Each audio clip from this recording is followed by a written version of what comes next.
तर मित्रांनो, आज कुठला ब्लॉगसाठी किंवा व्हिडिओसाठी आपण भेटत नाही आहोत. आज एका व्हिडिओसाठी म्हणजे मी भेटतोय कारण सकाळी उठल्यावरती एक व्हिडिओ बघितला होता आणि त्या व्हिडिओचा टायटल होतं की औरंगजेब वर्सेस शिवाजी महाराज. तर अशा एका व्यक्तीबद्दल बोलायसाठी आलो आहे ज्याने आजकाल यूट्यूब इंडस्ट्रीवरती किंवा यूट्यूब व्हिडिओच्या द्वारे खूप जास्त निगेटिव्हिटी, पॉलिटिकल इश्यूज, खूप जास्त हिस्टॉरिक फॅक्ट्स खोटे दाखवणे अशा पद्धतीचा खूप जास्त हाहाकार माजवला आहे. सो अशाच व्यक्तीबद्दल बोलायसाठी मी इथं आलो आहोत ज्याचं नाव आहे ध्रुव राठी.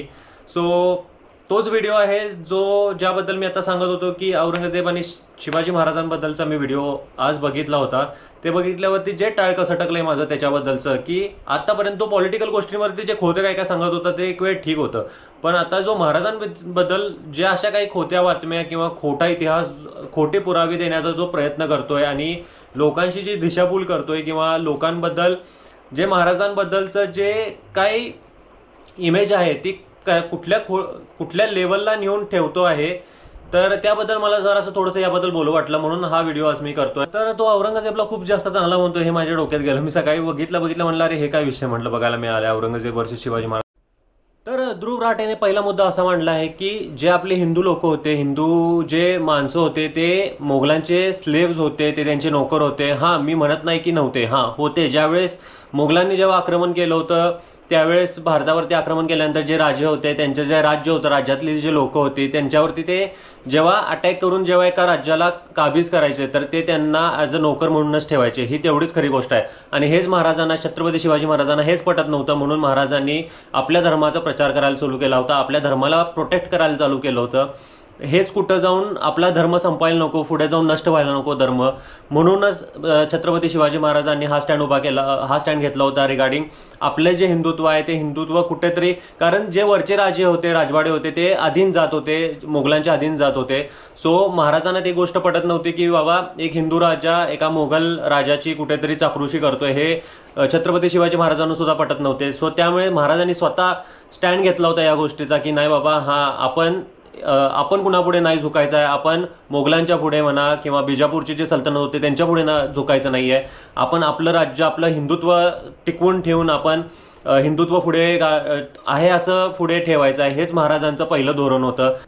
तर तो जर आपली संस्कृती येऊन नष्ट करण्याचा प्रयत्न जर करत असेल तर आपल्या महाराजांनी आपल्या संस्कृतीविषयी ठामपणे निर्णय घेतलेला तो तुला का आवडला नाही, हेच माझा मुद्दा आहे. की औरंगजेबचे जे तू विचार बोललायस ते सर्व चुकीचे आहेत आणि छत्रपती शिवाजी महाराजांबद्दलचे तू विचार सांगितलायस की ते सेक्युलर होते आणि काइंड ऑफ तसं काहीही नाही आहे.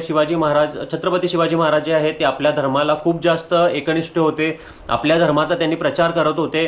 जर कुठल्याही इन्व्हेडर असेल तो जर आपल्या स्वराज्यावरती जर आक्रमण करून जर तो तिथले कल्चर जर नष्ट करायचा प्रयत्न करत असेल तर छत्रपती शिवाजी महाराज ते थांबवायचा नक्की प्रयत्न करत होते, हे मी ठामपणे सांगू शकतो. तो म्हणत होता की महाराज जर सेक्युलरिझम मध्ये विश्वास ठेवत होते, म्हणजे सर्व धर्मांना सारखं म्हणत होते, तर आजकालचं पॉलिटिक्स असं का चाललंय की हिंदुत्व आणि ह्याच्यामध्येच का बोलताय. तर मला पण ऍक्च्युली कुठल्या पॉलिटिकल पार्टीबद्दल किंवा कशाबद्दल नाही बोलायचं आहे किंवा कुठली पार्टी बरोबर आहे नाही आहे ह्याच्यामध्ये पडायचं नाही आहे, पण जो महाराजांना पॉलिटिक्समध्ये घुसवा लागलाय अशा पद्धतीने की असं तो बबल क्रिएट करून जो पॉलिटिक्समध्ये घुसवा लागलाय की महाराज सेक्युलर असताना तुम्ही शिवाजी महाराज म्हणता आणि तुम्ही एका बाजूला नुसतं हिंदुत्व. बाळा, तुला सांगायचं म्हणजे महाराज हिंदुत्वासाठी झटत होते. जर महाराज झटले नसते ना तर हिंदुत्व कुठेच नसतं. जर हे जे मोठे मोठे माणसं होऊन गेले, जसं शिवाजी महाराज आहेत, संभाजी महाराज आहेत, महाराणा प्रताप आहेत, ही जे लोक जर नसतील ना तर हिंदुत्व कुठल्या काळीच नष्ट झालं असतं. आणि जे ब्रिटिशांनी पण आपल्या सगळ्या हिस्ट्रीमधनं सगळ्यांना घालवायचा प्रयत्न केला ना, ते ह्याचमुळे घालवायचा प्रयत्न केला की ते खूप जास्त चांगल्या लेवलचे राजे होते, म्हणून ते इंग्रजांनी सुद्धा ह्यांना एका बाजूला ठेवलंय की जे चांगले होते ह्यांना वरती काढायचंच नाही आहे, ज्यांना असंच लांब ठेवायचं जेणेकरून त्यांना कुठेतरी ग्रोथ मिळावी आणि त्यांनी इंडियावरती हुकूमत तशीच ठेवावी. अशाच पद्धतीनं इंग्रजांनी तो सिलेबस बनवला होता आपला. सो तुम्हाला सांगायचं म्हणजे मित्रांनो की हा जो व्यक्ती, हा जो नासका शेंगदाणा जो आहे तो अशा पद्धतीनं बबल क्रिएट करायला लागलाय की त्याला आता पॉलिटिक्सचं वळण द्यायला लागलं. तर हे सर्व करत असताना महाराज सर्व धर्मांचा सन्मान करायचे ही खरी गोष्ट आहे. सर्व धर्मांना महाराज सारखे मानायचे, पण महाराजांनी आपला धर्म कधीच सोडला नाहीये. पहिली गोष्ट म्हणजे महाराज हिंदुत्वासाठीच लढलेत, हिंदूंच्यासाठीच लढलेत की जेणेकरून हिंदू आपापसात कधी लढायला नकोत किंवा हिंदू जो आहे तो हा संपायला नको कधी. कारण जे इन्व्हेडर्स होते जसं की मुघल्स होते, खालती आपल्या इथे बिजापूरचे होते, ते जे होते ते ह्यासाठीच बसले होते की एकतर त्यांना सगळं आपलं अस्तित्व संपवायचं होतं. जे हिंदू राष्ट्र होतं ते संपवून त्यांना एक वेगळं राष्ट्र तिथे निर्माण करायचं होतं. त्यांना मंदिरे संपवायची होती, त्यांना बऱ्याचशाच गोष्टी संपवायच्या होत्या. आणि जे आपण जे ते ध्रुव म्हणतोय की ह्याच्यामध्ये औरंगजेबने मंदिरं बांधली वगैरे, बांधली, पण त्याच्या स्वार्थासाठी बांधली. कशासाठी बांधली? स्वार्थासाठी. कारण जर तिथे जर तो हिंदू जर होता तो तर म्हणजे जो दिल्ली किंवा आजूबाजूच्या एरियामधला म्हणजे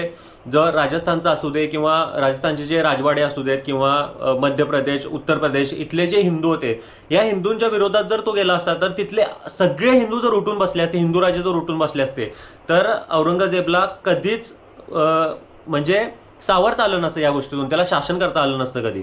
म्हणजे असं थोडक्यात झालं असतं की सगळे हिंदू जर एकजूट झाले असते तर औरंगजेबला ते खूप जास्त महागात पडलं असतं. किंवा जे त्याच्या आधीची पिढी होती, जे अकबर होते, बाबर होते, ह्यांना सगळ्यांना खूप जास्त कठीण पडलं असतं आपल्यावरती म्हणजे जे रूल करायसाठी आपल्यावरती खूप जास्त कठीण पडलं असतं. सो त्याने डिवाइड अँड रूल हीच पॉलिसी केली. आणि जिथे जिथे त्यांना वाटलं की नाही बाबा हे दिल्यानंतर हे राजवाडे सुखी होतील, खुश होतील, सो ते आपल्या अधीनच राहतील, अशा लोकांना त्याने ते दिलं आणि त्यांना आपल्या अधीन करून घेतलं. हाच त्यांचा मेजर प्लॅन होता की हे सगळे जर ह्यांना सगळ्यांना एकत्र येऊ द्यायचं नाही, थोडक्यात हाच त्यांचा प्लॅन. तर त्याने कुठल्या याकूत बाबाचा उल्लेख केलाय की महाराज याकूत बाबा म्हणून कोणतरी होते फरिश्ते, त्यांच्याकडे महाराज जायचे म्हणे ऍडमिनिस्ट्रेशन किंवा बाकीच्या काही गोष्टी विचारायसाठी वगैरे जायचे नाही, असं मी तर वाचण्यात किंवा कुठल्याही पुरातन बखरीमध्ये किंवा ज्या काही पुरातन लेखी आहेत, लेखी हिस्ट्री आहे त्यामध्ये तर कधीच असा कुठल्या माणसाचा उल्लेख नाही आहे की महाराज अशा व्यक्तीकडे कुठल्या गेले आहेत. महाराज जायचे असा उल्लेख देखील आहे की महाराज संत तुकाराम महाराजांकडे जायचे, त्यांचे उपदेश वगैरे घ्यायचे, त्यांचे विचार वगैरे घ्यायचे, हे सगळं आहे आत्ता सुद्धा म्हणजे हिस्ट्रीमध्ये लिहिलेलं आहे. तर पुढे तो बोलतोय की औरंगजेब जो होता तो हिंदूंची खूप जास्त रिस्पेक्ट करायचा. त्याने त्यांचे एक ॲडमिनिस्ट्रेटर होते, ते हिंदू होते आणि ते त्यांचं नाव होतं रघुनाथ पंडितराव. तर ते जेव्हा एक्सपायर झाले, ते जेव्हा मरण पावले, तर त्याने एक सेंटेन्स बोललंय की असा ॲडमिनिस्ट्रेटर या जगात परत होणे नाही, असं म्हणून त्याने हे टाकलंय. बरं, रताळे हे बोलल्यामुळं तो काय महान झाला काय? त्याने मंदिरं तोडली, त्याने मंदिरां तोडून तिथे परत मस्जिद बांधली, असा पूर्ण म्हणजे धर्म, थोडक्यात तू एका कुठल्या तरी धर्माचं एक स्थान नष्ट करतोयस आणि ते स्थान नष्ट करून तू हेच सिद्ध करतोयस की तू त्या धर्माचा नाश करायला लागलायस. कारण याचे सुद्धा पुरावे आहेत की महाराज सगळ्या धर्मांविषयी सारखे होते, सगळ्या धर्मांचा आदर करायचे, सगळ्या धर्मांचा रिस्पेक्ट करायचे. महाराजांनी जिथे जिथे हवे तिथे तिथे मशिदी सुद्धा बांधल्या आहेत, पण जिथे जिथे मशिदीत नकोत म्हणजे ज्या ठिकाणी एका टायमिंगला मंदिर होतं त्या ठिकाणी ते पाडून जर कुठल्या तरी शासकाने तिथे जर मस्जिद बांधली असेल तर ती मस्जिद तोडून सुद्धा तिथे महाराजांनी मंदिर बांधल्यात, असे पुरावे देखील आहेत आपल्याकडे. सो असं समजू नका की महाराज एवढ्या लेवलला गेले नसते किंवा असे महाराजांनी सर्व धर्म समान मानल्यात म्हणून कधी मस्जिदी पाडल्या नाहीत किंवा मंदिर उभा केले नाहीत, असं समजू नका. महाराजांनी मंदिर पण उभा केले आहेत, महाराजांनी मस्जिदी पाडून तिथे मंदिर उभा केले आहेत, पण अशा ठिकाणी ज्या ठिकाणी पूर्वी मंदिर असण्याचा उल्लेख आहे, त्याचे प्रूफ आहेत, अशाच ठिकाणी महाराजांनी तिथले मस्जिद पाडून तिथे मंदिर उभा केलेले आहेत. अरे भिकाऱ्या, तुला हे माहिती पाहिजे, तुझा पहिल्यांदा हा इतिहासावरचा अभ्यास पाहिजे की आपलं जे इंडिया होतं हे आधी कसं होतं, त्याच्यामध्ये कोण राहत होती, कशा पद्धतीने राहत होती, आधीचं कल्चर काय होतं हे तुला आधी माहिती पाहिजे. जर तुला माहित असेल तर आता हे मी माहिती करून देतो की आधीचं आपलं कल्चर हे हिंदूच होतं. पहिलं जे आपलं कल्चर होतं 7व्या सेंचुरीमध्ये जेव्हा पहिल्यांदा मोगलांनी किंवा पहिल्यांदा परप्रांतीयांनी आक्रमण जेव्हा केलं त्यावेळेस आपलं राष्ट्र हिंदूच होतं. पहिल्यांदा जेव्हा परप्रांतीय आले तेव्हा ते 7व्या सेंचुरीमध्ये आल्यात इंडियामध्ये, आणि ते आल्यापासून इथलं कल्चर आपलं थोडं डिस्टर्ब झालं. त्याच्यानंतर पुढे बाबर आला. बाबर आल्यानंतर त्याने पण काय केलं, त्यांना मगाशी जर सांगितलं तेच केलं. जे ह्या हिंदूला पकडायचं, त्या हिंदूवरती आक्रमण करायचं, हे दोघं एकत्र राहिली दुसऱ्यावरती आक्रमण करायचं. त्याने करून सगळा जो इंडियाची जी बॉर्डर होती ती बॉर्डर सगळी त्याने काबीज केली आणि त्यामुळे त्याला इंडियात यायचा ज्याला चान्स मिळाला. तो जर इंडियात आला नसता तर हे मुघलशाही कधी इंडियात आलीच नसती. पहिली गोष्ट म्हणजे हे मुघल जे होते काय होते हे इंडियात कधीच म्हणजे फिरकले बी नसते, त्यांचा काही संबंध बी नव्हता इंडियामध्ये यायचा. जर ते बाहेरच्या बाहेर जर त्यावेळेसच अडवले असते, नाही जर आपली जर माणसं जर बिट्रेट करून जर त्यांच्या अधीन गेली नसती की बाबा आम्ही तुमच्या ह्याच्यात येतो आणि आम्हाला एवढं एवढं राज्य द्या आणि आपण त्याच्यावरती आक्रमण करू, असं जर हे झालं नसतं ना तर तो बाबर कधी इंडियात आलाच नसता. पहिली गोष्ट म्हणजे तो आला म्हणजे हे आपली चुकी होती, आपलेच लोक जे होते ते आपल्याशीच बिट्रेट केल्यामुळं तो इंडियामध्ये येऊ शकला नाही, तर तो कधीच आला नसता. पहिली गोष्ट म्हणजे बरं तो आला, त्याने आल्यानंतर सगळं पहिल्यांदा डिस्ट्रॉय करायला चालू केलं. जे इंडियाचं जे होतं, जे आपण थर्ड पानिपतचं युद्ध म्हणतो ते झाल्यानंतर पहिलं पानिपतचं युद्ध ते झाल्यानंतर आपण जे म्हणतो की बाबर आल्यानंतर पहिल्यांदा त्याने सगळं कल्चर डिस्ट्रॉय करायला चालू केलं. कुठलं जे गंगा प्लेन पर्यंतचं कल्चर होतं ते पहिल्यांदा त्याने डिस्ट्रॉय करायला चालू केलं. का डिस्ट्रॉय केलं की त्याला आपलं जे रिलिजन होतं तेच पहिल्यांदा आणायचं होतं. हे ऍक्च्युअली हे राज्य तेच केलं त्यांनी की पहिल्यांदा त्यांनी आलेत आणि मुस्लिम कल्चर त्यांनी पुढे वाढवायला चालू केलं. त्यांनी जे इथे हिंदू राहणारे होते त्यांच्यावरती कर लादले, सगळं लादलं. जे जर त्यांना कर परत करायला नाही आला तर त्यांना हे करायला लावायचं, धर्मांतर करायला लावायचं. तुम्ही हिंदू असाल तर तुम्ही लगेच, तुम्हाला जर कर भरता नाही आला तर तुम्ही लगेच मुस्लिम व्हायचं, असं त्यांचं धोरण आधीपासून होतं. सो त्यांनी मंदिरं वगैरे डिस्ट्रॉय केली. जे आता आपलं राम मंदिर होतं त्या राम मंदिरच्या जागी तिथं आधी बाबरी मशीद होती, ती बांधली होती, बाबरने बांधली होती. कधी बांधली होती? त्याच्या आधी राम मंदिर होतं, ते राम मंदिर बांधूनच त्यांनी हे केलं होतं. जसं मी आधी बोललो, जर शिवाजी महाराज दिल्लीच्या तख्तापर्यंत पोहोचले असते तर ते त्यावेळी दिल्लीच्या तख्तापर्यंत पोहोचले असते तर हे घडलं नसतं. ते त्यावेळीसच बाबरी मस्जिद त्यावेळीसच तोडून तिथे ऑलरेडी त्याच वेळेस महाराजांनी तिथे राम मंदिर बांधलं असतं. तर अशा काही गोष्टी आहेत जे आत्ता कुठल्याही माणसांना किंवा कुठल्या आजकालच्या पिढीला माहिती नाही आहेत. सो तू हे सांगायचा प्रयत्न कर की हिस्ट्री नेमकी काय आहे, कशी आहे हे सांगायचा प्रयत्न. उगाच ते पॉलिटिकली पण जोडू नकोस आणि चुकीचं पण सांगू नकोस. तर त्याने पुढे उल्लेख केला आहे अफजल खान आणि महाराजांच्या भेटीचा. तर तो म्हणतोय की त्यामध्ये म्हणजे अफजल खानच्या साईडला सुद्धा हिंदू होते, जसं कृष्णाजी भास्कर आहेत, अशी सुद्धा लोक अफजल खानाच्या सुद्धा छावणीत होते. तर होते अशी लोक देखील होते जे आपल्या म्हणजे धर्माचा विचार न करता स्वार्थासाठी जे दुसऱ्यांच्या छावणीत गेलेले होते अशी सुद्धा लोक होते. आणि हेच लोक संभाजी महाराजांच्या काळात सुद्धा होते. त्याचमुळे जर छत्रपती संभाजी महाराज पकडले गेले. जर तसं झालं नसतं तर आता छत्रपती संभाजी महाराज जे म्हणत होते तर इतिहास टोटली म्हणजे पूर्ण काहीतरी वेगळा असता. हे तुम्हाला पण माहिती आहे आणि आम्हाला पण माहिती आहे. हे वेगळं सांगायची गरज नाही आहे. जर महाराज पकडलेच गेले नसते, संभाजी महाराज जर पकडलेच गेले नसते तर इतिहास पूर्णच वेगळा असता काहीतरी. सो अशी लोक देखील होती ना, त्यामुळे आपलाच समाज पाठीमागे पडत गेला, आपलाच धर्म पाठीमागे पडत गेला. अशी लोक सुद्धा आपल्या ह्याच्यात होते जे दुसऱ्यांची चाटणगिरी. तर त्या भेटीच्या प्रसंगी तो असा म्हणतो की तिथे रुस्तमे-जमान नावाचा एक महाराजांचा बॉडीगार्ड होता. तर त्या बॉडीगार्डने शिवाजी महाराजांना वाघनखे वापरायसाठी त्यांनी सांगितलं होतं की तुम्ही वाघनखे वापरा, तुम्हाला गरज पडेल म्हणून. तर असं काही नाही आहे. तर कृष्णाजी नाईक नावाचे जे आपल्या खात्यामध्ये होते, जे आपल्या बख्तर खाता सांभाळायचे, म्हणजे जसं आर्मर असेल किंवा आपल्या ज्या ढाली किंवा जे तलवारी वगैरे असेल त्याचे जे होते हेड, त्यांनी महाराजांसाठी ते वाघनखी बनवली होती. हे आपल्या सर्वांनाच माहिती आहे. म्हणजे ऍटलिस्ट तुला माहित नसेल रे दुराटी, तुला माहित नसेल, तुझे जे इन्फॉर्मेशन काढणारे लोक आहेत की नाही त्यांना आधी सांग इन्फॉर्मेशन व्यवस्थित काढायला. कुठं उगाच कुणाचं जर कुठून भलत्याचं नाव काढायचं. ऍक्च्युअली तो जो होता रुस्तमे-जमान तो महाराजांचा कट्टर वैरी होता पहिली गोष्ट म्हणजे. आणि महाराजांनी त्याला असं पळून उघडं नगडं करून मारलेलं होतं. एवढं म्हणजे इतपत लेवलला त्याला पळून मारलंय ना महाराजांनी, ते पण कोल्हापूरच्या तिथेच मारलंय. सो मला पण ही गोष्ट माहिती आहे कारण मी कोल्हापूरचाच आहे, त्यामुळे मला ही चांगली गोष्ट माहिती आहे कुठल्या पद्धतीने कुठं त्याला पळून मारलाय ते. सो हे कुठनं तुम्ही इतिहास उघडून काढायलाय मला पण हे कळत नाही. आणि ध्रुव बाळा, तुझे जे इन्फॉर्मेशन काढणारे लोक आहेत ना त्यांना प्लीज जरासं व्यवस्थित इन्फॉर्मेशन काढायला, आणि ती काढून पण आणले नसतं की नाही, तू एकदा जाऊन की नाही ते चेक कर पहिल्यांदा जाऊन. कशी चेक करायची असते ते तुला जे आपली हिस्टॉरिकल पुस्तक आहेत की नाही ते पुस्तकांमध्ये किंवा बखरी आहेत आपल्या ह्याच्यात त्या आता कन्वर्ट करून पण मिळतात. तुला इंग्लिशमध्ये सुद्धा बखरी मिळत आहेत. जर तू जर्मनीचा एवढा आहेस ना तुला ते इंग्लिशमध्ये सुद्धा वाचायला मिळतात. तर ते वाच आणि वाचल्यानंतर तुला ते कळेल की बाबा नेमकं इतिहास काय आहे, आपले लोक काय इन्फॉर्मेशन आणतायत, बरोबर आणतात की चुकीचे आणतायत हे तुला कळेल व्यवस्थित. सो पहिल्यांदा ती इन्फॉर्मेशन आणल्यावरती पहिल्यांदा तू चेक करत जा. पहिल्यांदा डायरेक्टली स्क्रिप्ट दिल्या म्हणून रट उठलं काही पण उठलायचं आणि बडबडायचं असलं करत जाऊ नको.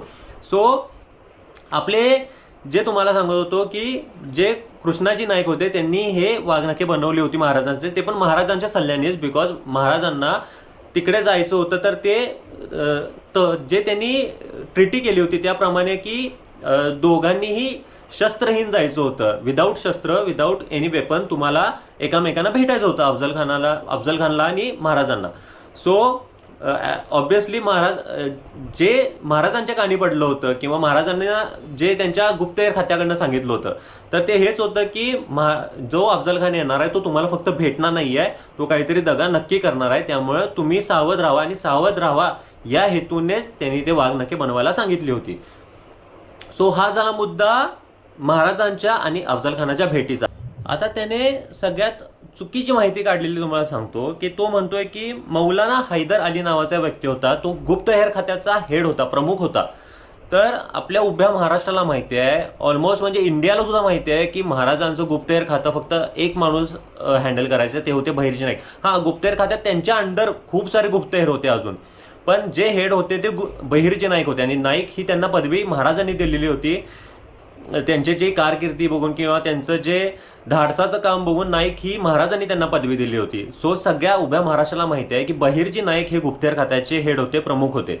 तर हेच मला सांगायचं आहे की ही चुकीचा इतिहास तो का सांगतोय, आणि बाकीचे जे त्याला 2-3 million, 4 million, 8 million, 10 million, 34 million जे त्याला व्ह्यूज येत आहेत ते कशासाठी येत आहेत, काय येत आहेत, असल्या फालतू माणसाला तुम्ही बघतायच कशाला.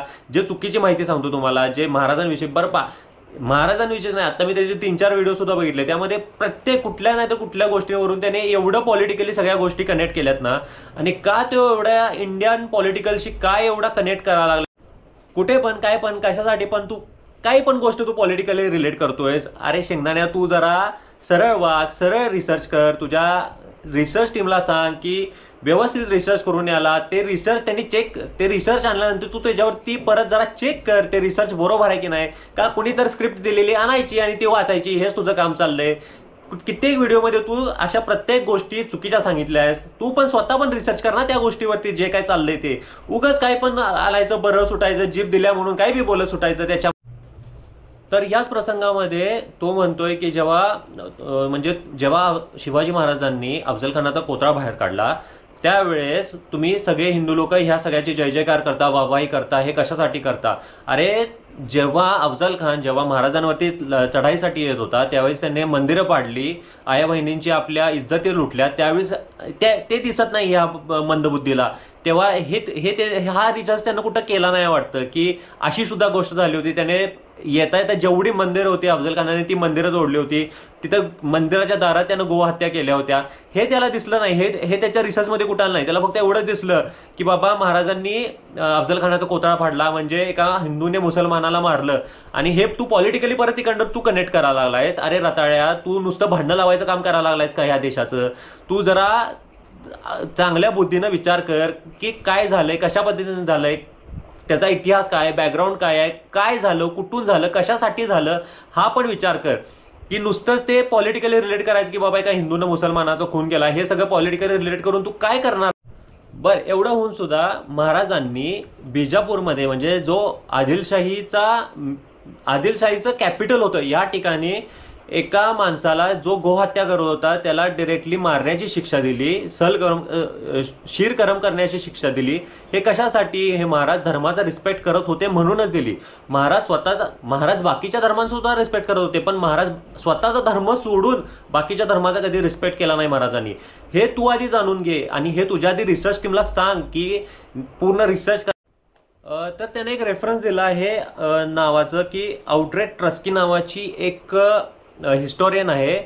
तर ती तर औरंगजेबचे नुसते तळवे चाटत्या, का माहित नाही, कशासाठी माहित नाही, तिचं औरंगजेबचे एवढं काय प्रेमाचं नातं आहे माहित नाही रे बाबा.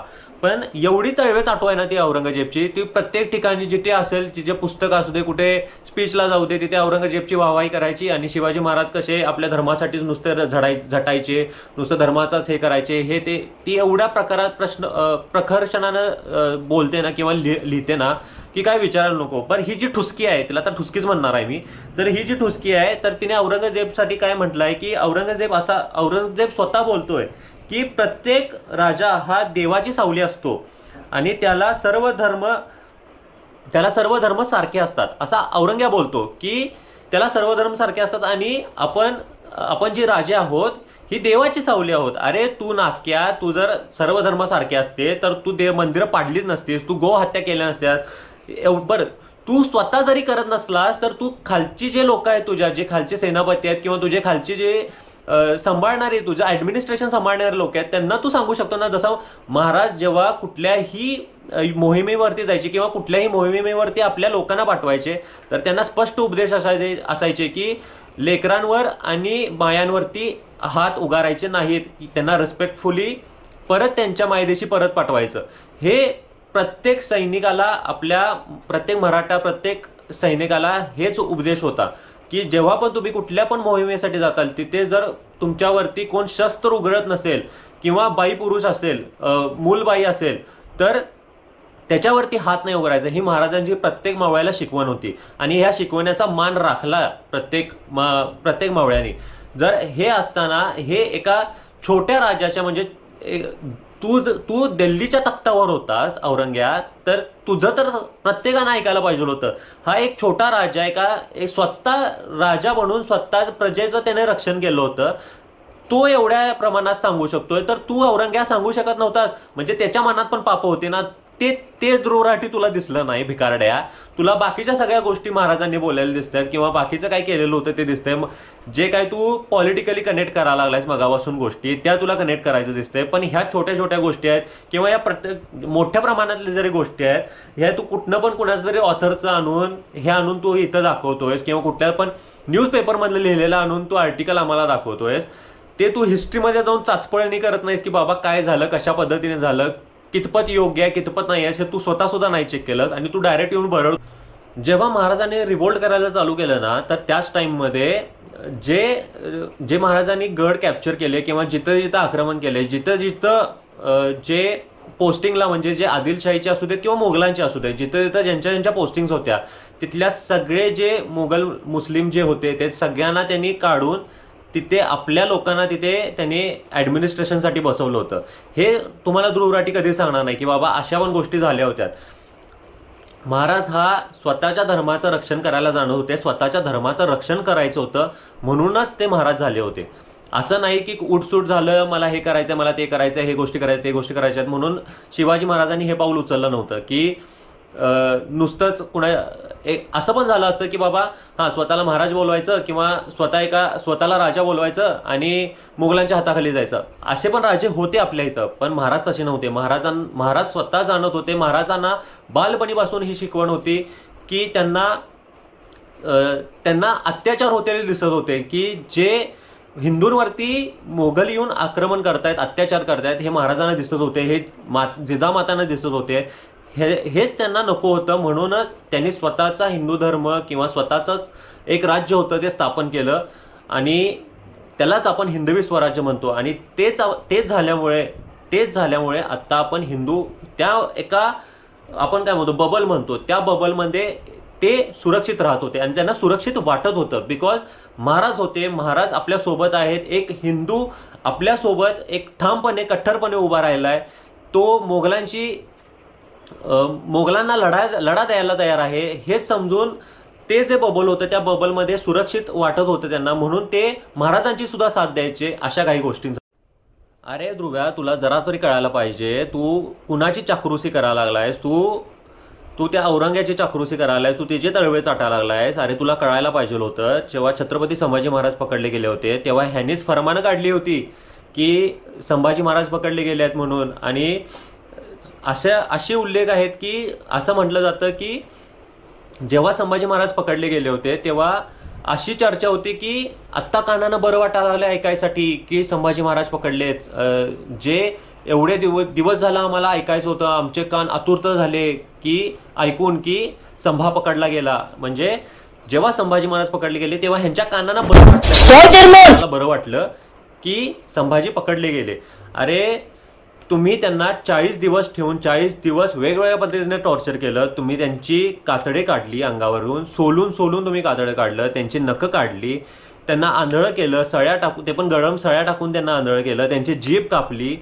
हातपाय तोडले, इतक्या नीच क्रूर पद्धतीने त्यांचा हाल करून त्यांना तुम्ही मारलं आणि तू या औरंगजेबची तू तळवे चाटायला लागलाय. सो तर ध्रुव बाळा, तुझं कसं आहे माहिती का, तुझा फॉलोअर बेस सबस्क्रायबर बेस खूप जास्त आहे. सो जे काय तू बोलशील तर ते प्लीज प्रूफ विथ एव्हिडन्स जे आपण म्हणतो त्याने तू बोलत जा.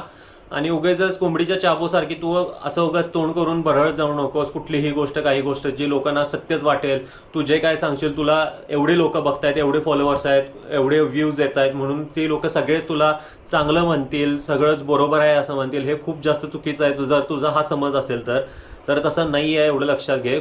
खूप जास्त आता ऑफेंड होण्यासारखी गोष्ट आहे जे तू आता वागलायस, जे तू ह्या व्हिडिओज मधून बोललायस, महाराजांबद्दल बोललायस, महाराजांचा जो अँगल आहे तो पॉलिटिकली तू कनेक्ट केलायस पुढे, तर हे खूप जास्त चुकीची गोष्ट आहे असं मला तरी वाटतं. पर्टिक्युलरली बाकीच्यांचं माहित नाही, पण ऑफेंड होण्यासारखी गोष्ट आहे ही. प्लीज मी तर हे करतो की प्लीज व्हिडिओ तरी डिलीट करून टाक ही, नाहीतर हाईड करून टाक, नाहीतर खूप जास्त ट्रोलिंग होईल तुला ह्या गोष्टीवरून आणि ही खूप जास्त चुकीची गोष्ट आहे.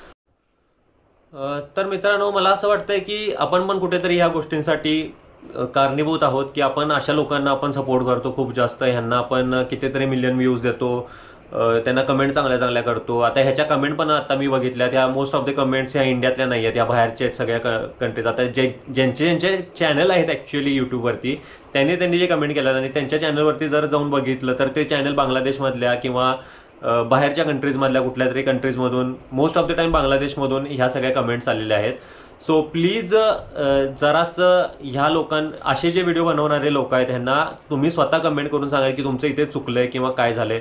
मी जरी या व्हिडिओमध्ये कुठे चुकलं असलो तर प्लीज मला कमेंट करून सांगा, काय बरोबर वाटलं, काय चुकीचं वाटलं, ही मला कमेंट करून सांगा गोष्ट. कारण हा जो इतिहास आहे, हा जो खरा इतिहास आहे, मी म्हणतो हा खरा इतिहास सगळ्यांपर्यंत पोहोचायला पाहिजे. उगाच काही पण खोटे तथ्य, खोटे प्रूफ आणि खोटे काही पण गोष्टी तुम्ही व्हिडिओवरती युट्यूबवरती तुम्ही काही पण बरळता. तर लोक कसे आहेत आत्ताची लोक, most of the time social मीडियावरती बसल्यात बघायसाठी.